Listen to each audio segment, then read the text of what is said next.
5% से ज्यादा की गिरावट के साथ बंद हुआ।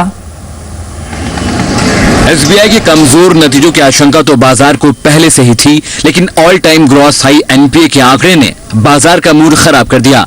देश के सबसे बड़े बैंक ने अब तक का सबसे बड़ा ग्रॉस एनपीए का आंकड़ा यानी 10,000 करोड़ का स्लीपेज घोषित किया।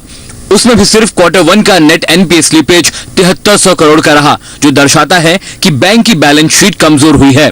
ग्रॉस एनपीए का आंकड़ा जो अब 4.99% है, उसमें जो इजाफा हुआ है वो दरअसल इसी तिमाही में नेट एनपीए में हुई 40 बीपीएस की बढ़ोतरी को दर्शा रहा है। नेट एनपीए 1.82% से बढ़कर 2.22% हो गया है।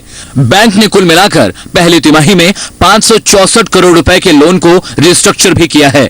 बैंक के कैपिटल एडिक्वेसी रेशियो में भी गिरावट देखी गई है, जो अब 13.17% पर है। एसबीआई की एनपीए प्रोविजनिंग 2,790 करोड़ की है। Fresh slippages in corporate and SME have been the biggest concern. Now, though there have been cash recovery and upgradation also in these two segments, but fresh slippages have wiped out all the gains that we made. NPA की भारी बढ़ोतरी ने मुनाफे में हुई 137% की बढ़ोतरी का असर भी नाकाम कर दिया। एसबीआई का मुनाफा इस तिमाही में 3,751 करोड़ रुपए रहा है, जबकि नेट इंटरेस्ट इनकम करीब 11,000 करोड़ रहा है।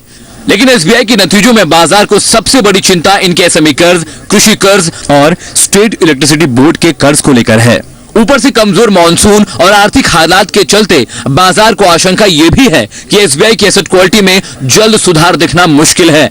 बाजार के एक्सपर्ट की राय है कि फिलहाल एसबीआई के लिए ऐसे नतीजों के बाद सेंसेक्स को लीड करना मुश्किल साबित होगा। मैं समझता हूं कि ये काफी डरावनी डेवलपमेंट है और आगे वाले क्वार्टर्स में अगर होपफुली मानसून की भी अगर प्रोग्रेस अच्छी नहीं है तो आगे वाला क्वार्टर भी मेरे ख्याल से